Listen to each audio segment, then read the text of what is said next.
Elisabeth Rousseau se réveillait avant le lever du soleil, se préparant pour une autre journée de bataille. La maison modeste, remplie de rires et de jeux de ses deux enfants, Kevin et Sally, était à la fois un refuge et le rappel quotidien de sa lutte incessante. Depuis la mort de Simon, son mari, la vie d'Elisabeth était devenue une série de jours longs et de nuits courtes, tous dédiés à une seule mission, subvenir aux besoins de ses enfants. La cuisine embaumait l'arôme du café fraîchement infusé tandis qu'Elisabeth préparait le petit déjeuner. « Maman, je veux de la confiture sur mon pain », s'exclamait Sally, les yeux brillants. « Et moi, des céréales », lançait Kevin de l'autre côté de la table. Elisabeth souriait, le cœur réchauffé par les simples désirs de ses enfants. « D'accord, mes amours. Aujourd'hui, c'est confiture et céréales, répondait-elle, se laissant emporter par cette routine matinale qu'elle aimait tant. Après le petit déjeuner, Elisabeth enfila son uniforme de serveuse, un rappel constant de sa réalité. Elle travaillait pour une entreprise de restauration, servant lors de divers événements. Ce n'était pas un emploi stable, mais on faisait appel à elle assez régulièrement pour qu'elle puisse couvrir les dépenses essentielles de la famille. « Soyez sage aujourd'hui, d'accord ? Madame Lucie va venir rester avec vous, disait Elisabeth, faisant référence à la voisine qui s'occupait des enfants pendant qu'elle travaillait. Arrivée sur le lieu de l'événement, un mariage luxueux en plein air, Elisabeth rejoignait les autres serveurs. Son visage affichait la détermination, mais ses yeux reflétaient la fatigue de celle qui porte le monde sur ses épaules. Alors qu'elle distribuait des canapés et des coupes de champagne, Elisabeth observait les invités, leurs vêtements élégants et leurs rires faciles, si éloignés de sa réalité. Dans un rare moment de pause, Elisabeth se permettait de rêver. Et si, commençait-elle à penser, avant d'être rapidement ramenée à la réalité par l'appel d'un collègue. « Elisabeth, viens, nous avons besoin de plus de vin à la table 8. » Faisant signe en réponse, Elisabeth prenait le plateau et avançait. Il n'y avait pas de temps pour rêver quand il y avait une réalité qui demandait sa présence constante et inébranlable. À la fin de la journée, épuisée mais satisfaite d'avoir gagné un peu plus, Elisabeth rentrait chez elle, prête à embrasser ses enfants et à leur raconter des histoires d'un monde qu'ils ne connaissaient que par ses mots. C'était le nouveau départ d'Elisabeth Rousseau, un cycle de défis et de petites victoires, chaque jour apportant la promesse d'un lendemain meilleur. Et ainsi, entre sourires et larmes, Elisabeth avançait, la force et l'espoir toujours présents, la guidant à travers l'obscurité vers la lumière. La journée s'annonçait longue pour Elisabeth. Le mariage auquel elle travaillait était situé dans un vaste jardin, orné de fleurs luxuriantes et de lumières délicates qui créaient une atmosphère magique sous le ciel bleu. Elisabeth, avec son plateau en main, se déplaçait avec l'élégance de celle qui avait maîtrisé l'art d'être invisible, mais toujours présente. Les invités, absorbés par leur conversation et leurs rires, remarquaient à peine la serveuse qui glissait entre eux, offrant des canapés et des boissons. Alors que l'après-midi laissait place à la soirée, la cérémonie commença. Elisabeth se positionna à distance, son attention partagée entre les ordres du chef et le début de l'événement qui promettait d'être le point culminant de la célébration. C'est alors qu'elle entendit le son familier de la marche nuptiale, et pour un instant, elle se permit d'observer le début de la cérémonie. La mariée, resplendissante dans sa robe de dentelle, avançait lentement dans l'allée formée par des invités debout, une vision de rêve et de promesse d'un avenir partagé. Elisabeth ne pouvait s'empêcher de se rappeler de son propre mariage avec Simon, un jour rempli d'amour et d'espoir, maintenant un souvenir douloureux de ce qui avait été perdu. C'est alors que le marié se tourna pour voir sa future épouse que le monde d'Elisabeth s'arrêta. Ce n'était pas possible. Son cœur battait à un rythme effréné, ses yeux ne pouvaient pas voir correctement. Le marié, avec un sourire tendre adressé à la mariée, était le portrait vivant de Simon, l'homme pour qui elle avait pleuré pendant des années, l'amour de sa vie qu'elle croyait mort. Elisabeth ressentit un étourdissement momentané, sa main tremblait tellement qu'elle faillit laisser tomber le plateau. « Non, ce n'est pas possible », murmura-t-elle pour elle-même, incapable de détourner le regard. Pendant un moment, elle espéra que Simon la regarderait, espéra un signe de reconnaissance, une indication qu'il ressentait aussi l'absurdité de la situation. Mais rien ne vint. Simon, ou l'homme qui lui ressemblait exactement, était totalement absorbé par le moment avec sa fiancée. La confusion laissa place au déni. Elisabeth se convainquit qu'elle se trompait, que la ressemblance n'était qu'une cruelle coïncidence. Simon est mort, répétait-elle pour elle-même, essayant d'éloigner la folie de cette pensée. Mais plus elle essayait de nier, plus les similitudes devenaient indéniables. Le même sourire, la même façon de se déplacer, même la coupe de cheveux était identique. La cérémonie se poursuivit et Élisabeth, dans un état de choc, continua son travail automatiquement, son esprit un tourbillon d'émotions et de questions sans réponse. Comment Simon pourrait-il être en vie? Et s'il l'était, pourquoi aurait-il feint sa propre mort et laisserait-il, elle et leurs enfants, croire qu'il était mort? Alors que le mariage avançait vers la célébration, Élisabeth à peine remarquait ce qu'elle faisait. Son esprit était captivé par l'image de Simon, vivant et bien, se mariant avec une autre femme. La découverte jeta une ombre sur le reste de la soirée, et Élisabeth savait que rien ne serait plus pareil. Le besoin de découvrir la vérité sur Simon, sur ce qui s'était réellement passé, devint une flamme qu'elle ne pouvait ignorer. Mais par où commencer? Et si cela n'était que le début d'une histoire bien plus compliquée que ce qu'elle pouvait imaginer? Après le mariage, Élisabeth se retrouva à la croisée des chemins émotionnels, son cœur lourd de doutes et d'un désespoir silencieux. L'image de Simon, ou quelqu'un extraordinairement semblable à lui, se mariant avec une autre femme, hantait chaque moment de tranquillité, la remplissant de questions sans réponse. Comment son mari, dont elle avait pleuré la mort pendant des années, pourrait-il être en vie? Et s'il l'était, pourquoi aurait-il choisi de disparaître, la laissant seule avec 2 enfants à élever? La nuit suivant le mariage, Élisabeth eut du mal à dormir, se retournant dans son lit tandis que les pensées tournoyaient dans sa tête. Au lever du jour, elle prit une décision. Elle ne pouvait pas vivre avec cette incertitude, avec cette douleur. Elle devait découvrir la vérité, peu importe à quel point cela pourrait être douloureux. Armée d'une détermination féroce, Élisabeth entama son enquête avec les maigres ressources à sa disposition. Tout d'abord, elle essaya de se rappeler le moindre détail concernant Simon, toute piste qu'elle aurait pu négliger qui pourrait expliquer sa soudaine résurrection. Elle passa en revue d'anciennes photos, des courriels et des documents, à la recherche de toute incohérence, de tout signe indiquant que Simon aurait planifié sa disparition. Mais tout semblait vain, les réponses continuaient de lui échapper, glissant entre ses doigts comme du sable. Ne voulant pas se résigner au désespoir, Élisabeth décida de se rendre sur le lieu du mariage pendant la journée, espérant recueillir des informations auprès des travailleurs qui nettoyaient encore les lieux. Avec une excuse prête à propos d'avoir perdu une boucle d'oreille pendant l'événement, elle engagea des conversations informelles, essayant d'en savoir plus sur le marié, sur Simon.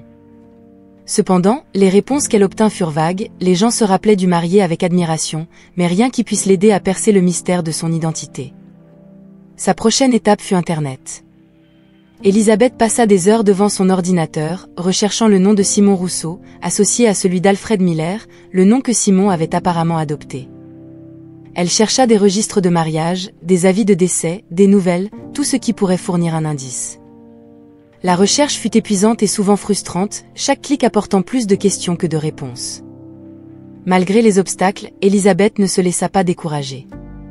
Son enquête la mena vers des forums en ligne, où les gens discutaient d'expériences similaires avec des proches ayant disparu. Elle se connecta avec ces personnes, partageant son histoire et recevant des conseils sur la façon de poursuivre ses recherches. C'était un petit réconfort de savoir qu'elle n'était pas seule, que d'autres personnes étaient également confrontées à des labyrinthes émotionnels similaires. La détermination d'Élisabeth à découvrir la vérité sur Simon révélait sa force et son courage, même face à la possibilité de voir son cœur brisé à nouveau. Elle savait que, quel que soit le résultat, elle devait avancer pour elle-même et pour ses enfants. La vérité était la seule chose qui pourrait offrir un semblant de clôture, une voie à suivre. Et ainsi, Élisabeth persista, mue par un amour qui, même trahi, refusait d'être étouffé, se préparant à affronter tout ce que la vérité révélerait. Armée de la détermination forgée au fil des nuits blanches de recherche et des jours de quête inlassables, Élisabeth vit enfin l'opportunité de confronter Simon, ou Alfred Miller, comme il se présentait désormais. Son cœur battait la chamade, non seulement à cause du stress de la confrontation imminente, mais aussi à cause de l'angoisse de faire face à la possibilité que ses soupçons soient vrais. Un après-midi gris, Élisabeth se rendit à l'adresse qu'elle avait découverte au cours de ses investigations, un bureau élégant dans un quartier huppé de la ville, où Alfred Miller était connu comme un homme d'affaires prospère. Inspirant profondément pour calmer son cœur tumultueux, Élisabeth entra dans le bâtiment, sa détermination ferme, mais son âme tremblante de la vulnérabilité de ce qu'elle s'apprêtait à faire. En arrivant à la réception, elle demanda à voir Monsieur Miller, sa voix tremblante mais déterminée. La réceptionniste, avec un regard curieux, lui indiqua qu'il était disponible et la conduisit dans une salle de réunion. Chaque pas qu'Élisabeth faisait vers la salle semblait augmenter le poids du monde sur ses épaules. Quand la porte s'ouvrit, Élisabeth le vit, Simon, l'homme qu'elle aimait, le père de ses enfants, assis devant un bureau imposant. Pendant un instant, leurs regards se croisèrent, et elle vit une lueur de surprise, peut-être même de reconnaissance, traverser son visage. Mais aussi vite que cela était apparu, cela disparut, remplacé par une expression calme et maîtrisée. « Elisabeth Rousseau, qu'est-ce qui vous amène ici ?» demanda-t-il, sa voix ne révélant rien de la turbulence qui devait se former sous la surface. Elisabeth, rassemblant tout le courage qu'elle avait, le confronta directement. « Simon, pourquoi as-tu simulé ta mort ? Pourquoi nous as-tu abandonnés ?» Il recula légèrement, avant de se reprendre. « Je pense que vous me confondez avec quelqu'un d'autre. Mon nom est Alfred Miller, et je crains que nous ne nous soyons jamais rencontrés auparavant. » Le déni de Simon fut un coup dur, mais Elisabeth était prête. Elle avait apporté des photos d'eux ensemble, des documents anciens, tout ce qui pourrait prouver la vérité. Cependant, à chaque preuve présentée, Simon, ou Alfred, maintenait son déni, insistant sur une erreur d'identité. La tension dans l'air était palpable, son déni ne faisant que creuser le mystère et la douleur d'Elisabeth. Elle pouvait voir dans ses yeux que quelque chose était caché, une vérité qu'il n'était pas prêt à révéler. La frustration d'Elisabeth grandissait à chaque refus, mais elle savait qu'elle n'obtiendrait pas les réponses qu'elle cherchait, du moins pas à ce moment-là. En quittant le bureau de Simon avec plus de questions qu'à son arrivée, Elisabeth ressentait un mélange de désespoir et de détermination. Son déni n'avait pas effacé la vérité de ses yeux, ni la reconnaissance momentanée qu'elle avait vue lorsque leurs regards s'étaient croisés. Cette confrontation, bien qu'elle n'ait pas apporté les réponses qu'elle désirait, renforça sa résolution de découvrir la vérité, peu importe à quel point elle était profondément enfouie. Alors qu'Elisabeth retournait à la lumière du jour, son cœur était lourd, mais sa volonté de découvrir la vérité sur Simon et de protéger sa famille était plus forte que jamais. Elle savait que le chemin à parcourir serait difficile, mais elle était déterminée à avancer, pour la vérité et pour l'avenir de ses enfants. Après la confrontation frustrante étendue avec Simon, maintenant Alfred Miller, Elisabeth se sentait émotionnellement épuisée et perdue dans un océan d'incertitude. Son déni, si ferme et dépourvu de tout signe de reconnaissance, l'avait ébranlée, remettant en question sa propre santé mentale. La vérité qu'elle cherchait semblait plus éloignée que jamais, enveloppée dans des couches de mensonges et de secrets qu'Elisabeth craignait de ne jamais pouvoir déchiffrer. Cherchant un certain réconfort dans sa routine, Elisabeth décida de faire des courses pour préparer un repas spécial pour ses enfants. C'était une tentative de ramener un peu de normalité dans sa vie, un petit geste pour compenser les moments qu'elle avait passés loin, plongée dans sa quête de vérité sur Simon. Avec une liste mentale de ce dont elle avait besoin, elle entra dans le magasin local, un endroit familier où elle trouvait généralement du réconfort dans les petites interactions quotidiennes. Cependant, ce qui aurait dû être une tâche simple se transforma rapidement en un moment de humiliation. Arrivée à la caisse, Elisabeth fouilla dans son sac à la recherche de son portefeuille, pour découvrir, à son horreur, qu'elle l'avait oublié à la maison. Rouge de honte, elle regarda les courses déjà enregistrées devant elle, sentant les regards impatients des autres clients dans la file derrière elle. « Yeah. Je suis désolée, j'ai dû laisser mon portefeuille à la maison », bafouilla-t-elle, s'adressant à la caisse et aux clients qui murmuraient d'impatience derrière elle. « Je vais devoir laisser ces choses. » C'est alors qu'une voix douce interrompit le sentiment croissant de panique d'Elisabeth. « S'il vous plaît, permettez-moi. » Un homme, qui se tenait dans la file derrière elle, fit un pas en avant, tendant une carte de crédit à la caissière. « Je voudrais payer pour ces achats, si cela ne vous dérange pas. » Elisabeth se retourna pour voir qui avait offert une aide si inattendue et se retrouva face à François Dupont, un étranger dont le visage n'exprimait rien d'autre que gentillesse et compréhension. Pendant un moment, elle hésita, prise par la surprise et l'embarras, mais il y avait quelque chose dans la posture calme et le regard sincère de François qui la fit accepter son offre. « Je ne sais pas comment vous remercier », murmura Elisabeth tandis que François signait le reçu. « Il n'y a pas besoin de remercier », répondit François avec un sourire. « Nous avons tous besoin d'un coup de main de temps en temps. » En dehors du magasin, Elisabeth insista au moins pour connaître le nom de l'homme qui avait fait preuve d'une telle bonté. François se présenta, et ce qui commença comme un échange de politesse se transforma rapidement en une conversation plus profonde. Elisabeth se retrouva à partager plus sur sa vie que ce qu'elle avait prévu, touchée par l'empathie sincère de François. Il écouta attentivement, offrant des mots de réconfort et d'encouragement qu'Elisabeth ne savait pas qu'elle avait tant besoin d'entendre. Cette rencontre inattendue avec François marqua un tournant dans le destin d'Elisabeth. Au milieu du tourbillon d'émotions et de défis auxquels elle était confrontée, la gentillesse d'un étranger raviva une étincelle d'espoir dans son cœur. Pour un bref instant, elle se permit de croire que peut-être, elle n'était pas seule dans ce voyage tumultueux. Et alors qu'ils se quittaient, avec des promesses vagues de peut-être se revoir, Elisabeth ressentit un léger soulagement dans son cœur, un signe que de nouveaux départs pourraient surgir des situations les plus inattendues. Dans les jours qui suivirent la rencontre inattendue dans le magasin, l'esprit d'Elisabeth errait souvent vers François Dupont, l'étranger gentil qui, avec un simple geste de bonté, avait touché son cœur de manière inattendue. Elle se surprit à réfléchir sur la facilité avec laquelle ils avaient conversé, sur la manière dont ses paroles avaient offert du réconfort dans un moment de vulnérabilité. C'était une connexion humaine qu'Elisabeth ne savait pas qu'elle avait désespérément besoin. Intriguée par ce sentiment de connexion et encouragée par la gentillesse que François avait montrée, Elisabeth décida de le contacter. Peut-être était-ce le désir de le remercier à nouveau, peut-être était-ce la curiosité à propos de cet étranger qui semblait être entré dans sa vie exactement au moment où elle avait le plus besoin d'un ami. Quelle que soit la raison, elle prit son téléphone et envoya un message, l'invitant à prendre un café comme un petit geste de gratitude. À sa surprise et à son soulagement, François accepta l'invitation avec enthousiasme. Ils se sont donné rendez-vous dans un petit café local, un endroit tranquille, loin de l'agitation de la ville, où ils pourraient discuter plus calmement. Leur retrouvaille était marquée par un réconfort immédiat, comme s'ils étaient amis de longue date. Assis à la table avec leur boisson fumante, la conversation coulait naturellement. Elisabeth, poussée par un élan de sincérité, se retrouvait à partager davantage sur sa vie, sur les défis d'élever 2 enfants seuls, sur la douleur de la perte et sur la découverte récente qui avait bouleversé son monde. François, quant à lui, écoutait avec empathie, sa présence calme offrant un havre de paix pour les confessions d'Elisabeth. Ce fut alors au tour de François de partager sa propre histoire, révélant les différentes facettes de sa vie qu'il avait façonné en l'homme qu'il était. Il parla de la perte de sa femme et de sa fille dans un tragique accident de voiture, un événement qui avait laissé une cicatrice profonde dans son âme.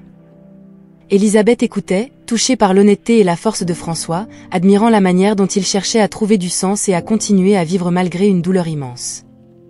Dans ce partage d'histoire et de vulnérabilité, Elisabeth et François trouvaient du réconfort l'un dans l'autre, une compréhension mutuelle rarement trouvée. Ils parlaient de la vie, de la résilience, de la recherche du bonheur même dans les circonstances les plus sombres. Il était évident qu'une connexion spéciale se formait entre eux, un lien forgé dans l'empathie et la compréhension mutuelle des douleurs que chacun portait. En sortant du café, le ciel se peignait déjà de tons orangés et roses du coucher du soleil, et il y avait une légèreté dans leurs pas. Ils échangèrent leurs numéros de téléphone, promettant de rester en contact, tous deux sentant que cette rencontre pourrait être le début d'une amitié significative, voire plus.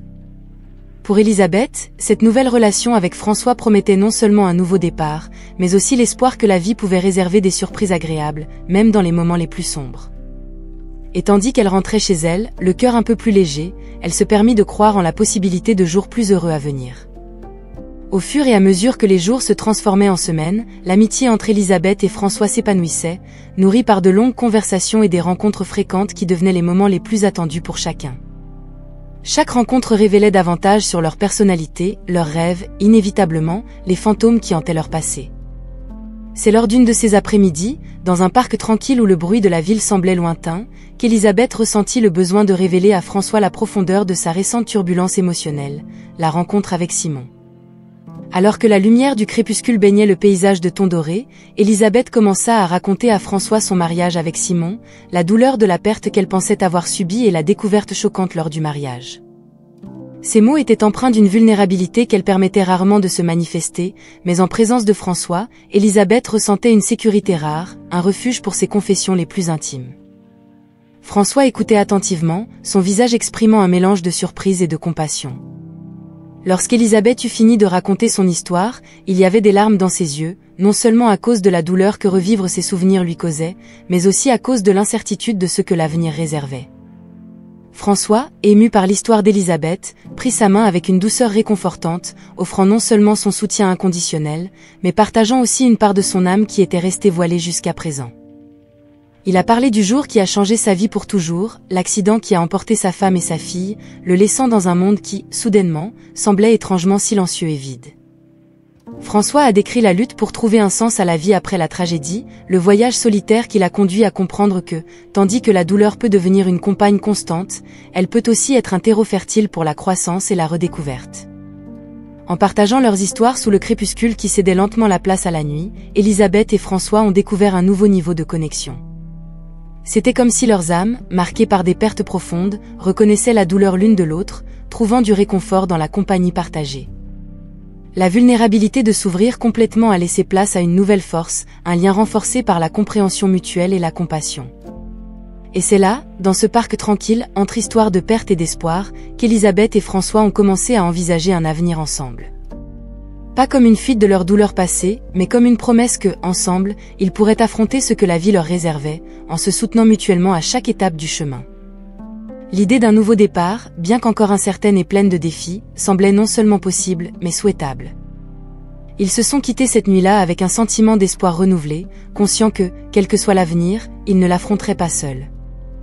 Alors qu'Elisabeth commençait à tisser les fils d'une nouvelle vie, enracinée dans la promesse d'un avenir aux côtés de François, une ombre du passé se projetait, menaçant de défaire la délicate tapisserie d'espoir et de renouveau qu'elle avait commencé à créer. La réapparition de Simon, inattendue et non désirée, était comme un ouragan qui ébranlait les fondations de sa récente stabilité retrouvée. Un après-midi apparemment ordinaire, alors qu'Elisabeth rentrait du travail, elle trouva une enveloppe glissée sous la porte de sa maison. La calligraphie, immédiatement reconnaissable, fit battre son cœur, c'était de Simon. Les mains tremblantes, elle ouvrit l'enveloppe, y découvrant une lettre dans laquelle Simon demandait un rendez-vous, prétendant vouloir tout expliquer sur son passé et les raisons qui l'avaient poussé à prendre les décisions qu'il avait prises. Elisabeth se sentit prise dans un tourbillon d'émotions. Colère, trahison, curiosité, et bien qu'elle détestât l'admettre, une pointe d'espoir. Une partie d'elle-même aspirait à des réponses, à la vérité derrière le voile de mystère que Simon avait laissé en partant. Une autre partie craignait ce que ces révélations pourraient signifier pour l'avenir qu'elle commençait à construire avec François. Après une nuit agitée, Elisabeth décida de faire face à son passé une fois pour toutes. Elle informa François de la lettre et du rendez-vous proposé, cherchant en son soutien la force dont elle avait besoin pour affronter Simon. François, bien que préoccupé, offrit son soutien inconditionnel, insistant pour l'accompagner. Elisabeth, cependant, sentait que c'était un pont qu'elle devait traverser seule, une étape nécessaire dans son voyage personnel de guérison et de clôture. Le rendez-vous était fixé dans un café discret, un lieu neutre où Elisabeth espérait trouver les réponses qu'elle cherchait. En le voyant à nouveau, non pas comme Alfred Miller, mais comme Simon, l'homme avec qui elle avait partagé tant de moments de sa vie, Elisabeth ressentit une vague d'émotions conflictuelles. Simon commença à parler, sa voix chargée de remords. Il expliqua comment il s'était retrouvé empêtré dans des affaires obscures, faisant des choix qui, à l'époque, semblaient être les seuls moyens de protéger Elisabeth et ses enfants des conséquences de ses actes. Il parla de menaces, d'une peur constante qui l'avait poussé à simuler sa propre mort comme moyen d'échapper aux dangers qui l'entouraient. Elisabeth écoutait, absorbant chaque mot, chaque excuse. Les révélations de Simon étaient comme des pièces d'un puzzle qu'elle avait essayé de reconstituer pendant des années, chacune ajoutant de la clarté mais aussi ravivant la douleur de la trahison. À la fin de la rencontre, Elisabeth était épuisée, émotionnellement drainée par les montagnes russes de sentiments que Simon avait provoqués. Alors qu'elle s'éloignait du café, Elisabeth se sentait différente. Les paroles de Simon avaient rouvert d'anciennes blessures, oui, mais elles avaient aussi apporté un étrange sentiment de libération. Avec les réponses enfin entre ses mains, elle sentait qu'elle pouvait commencer à lâcher les amarres du passé qui la retenaient.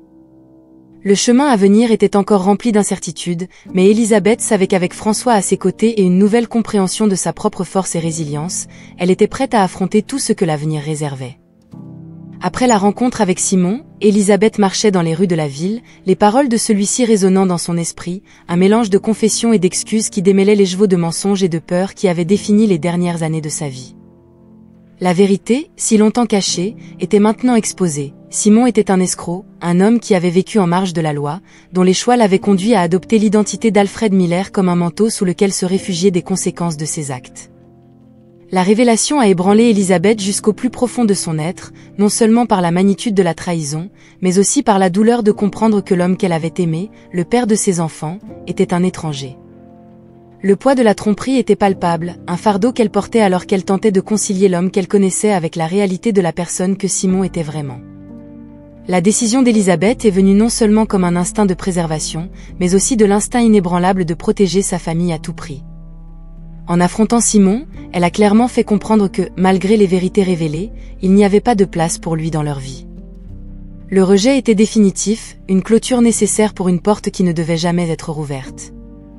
Simon, ou peu importe qui tu sois, dit Elisabeth avec une fermeté qui l'a surprise elle-même, tu as choisi ce chemin, pas nous. Mes enfants et moi, nous allons de l'avant, mais sans toi.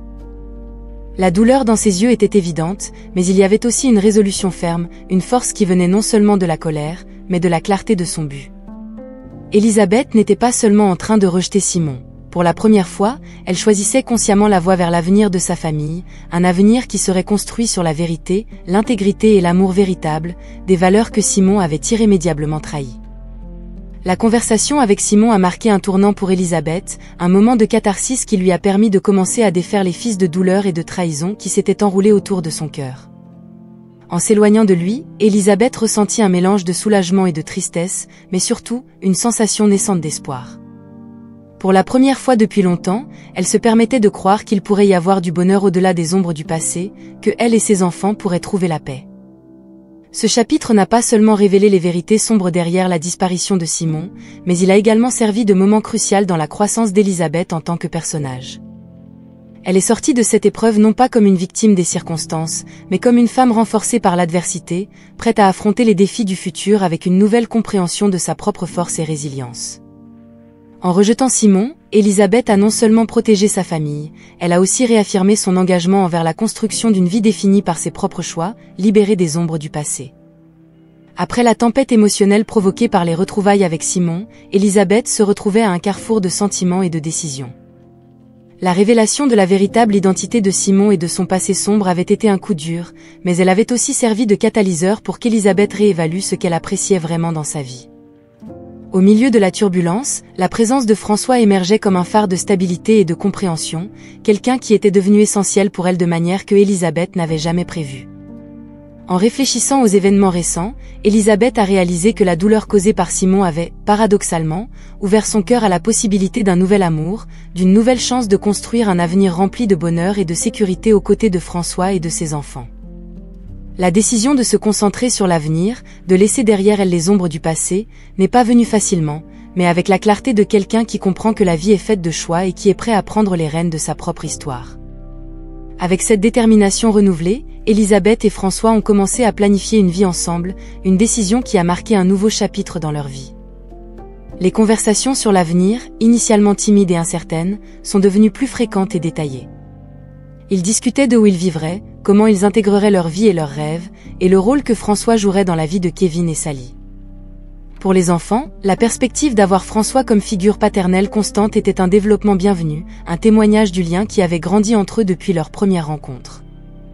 À chaque étape de la planification, Élisabeth se sentait plus confiante de faire le bon choix.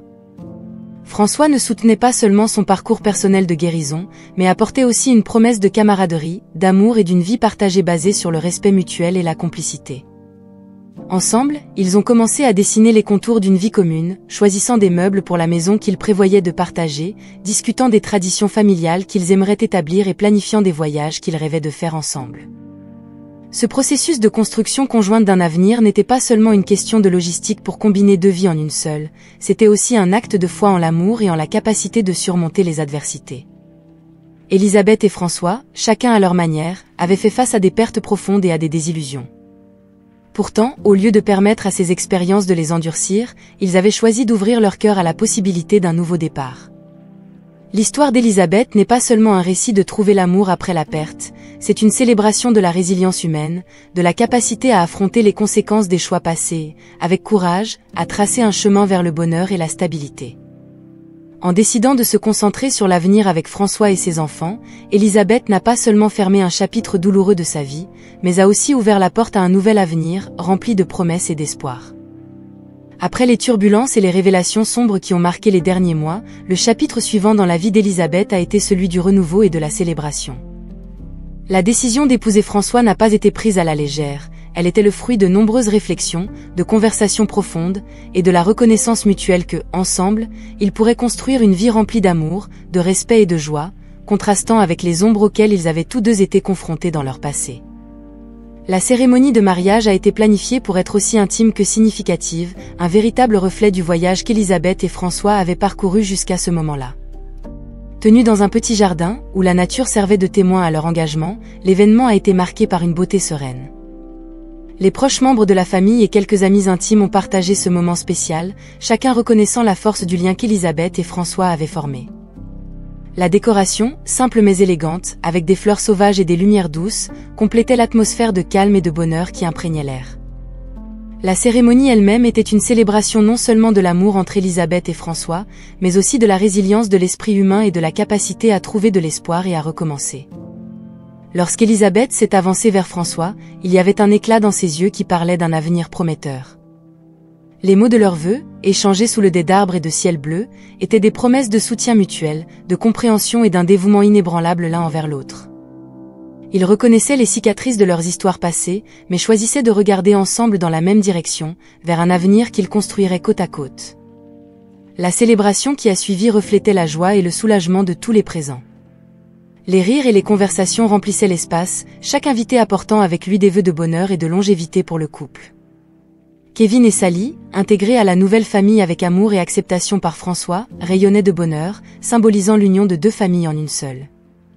Ce jour a marqué non seulement le début d'une nouvelle phase dans la vie d'Élisabeth et de François, mais aussi un tournant significatif dans le récit de leur vie. La cérémonie intime était une affirmation que, malgré les défis et les douleurs rencontrées, l'amour et l'espoir prévalent, les guidant vers un avenir rempli de possibilités. Alors qu'Élisabeth et François, ainsi que Kevin et Sally, commençaient à tisser les fils de leur nouvelle vie ensemble, une nouvelle inattendue est arrivée pour clore définitivement un chapitre tumultueux de leur passé. Simon, l'homme dont les choix avaient jeté des ombres sur la vie d'Élisabeth, faisait enfin face aux conséquences de ses actes. Arrêté et jugé pour ses crimes, Simon a été condamné à la prison, un dénouement qui, bien qu'attendu, a apporté un sentiment complexe de soulagement et de réflexion à Élisabeth. La nouvelle de l'arrestation de Simon est arrivée par le biais d'un article de journal que François a lu négligemment un matin tranquille. En partageant l'information avec Élisabeth, il y a eu un moment de silence contemplatif entre eux. C'était la clôture d'un cycle, la confirmation que les ombres du passé étaient laissées derrière eux, permettant à la lumière du présent et du futur de briller avec plus d'intensité. Ce moment n'a pas été marqué par la célébration, mais par une réflexion sereine sur le parcours qu'avait accompli Élisabeth. De la douleur de la perte à la découverte choquante de la vérité sur Simon et à la reconstruction subséquente de sa vie aux côtés de François, chaque étape avait été un test de sa force, de sa résilience et de sa capacité à aimer à nouveau. Élisabeth a réalisé que la justice, bien que tardive, avait été rendue, et que l'incarcération de Simon n'était pas seulement une fin à ses transgressions, mais aussi le symbole d'un nouveau départ qu'elle avait courageusement embrassé. C'était la preuve que, malgré les défis et les douleurs, le dépassement était possible, et que la force de l'amour vrai, de la famille que nous choisissons de construire, est une force transformante. Dans les jours qui ont suivi, Élisabeth, François, Kevin et Sally ont savouré leur vie ensemble, chaque moment partagé étant un rappel des innombrables possibilités que l'avenir réservait. Ils ont trouvé de la joie dans les choses simples, dans la routine quotidienne d'une famille unie par l'amour et par l'engagement mutuel à se soutenir quoi qu'il advienne. Le destin de Simon, bien qu'il soit un chapitre clos dans leur vie, a servi de puissant rappel des leçons apprises et de l'importance de continuer à avancer, de ne pas permettre aux actions des autres de définir notre chemin ou de diminuer notre capacité à trouver le bonheur et la paix.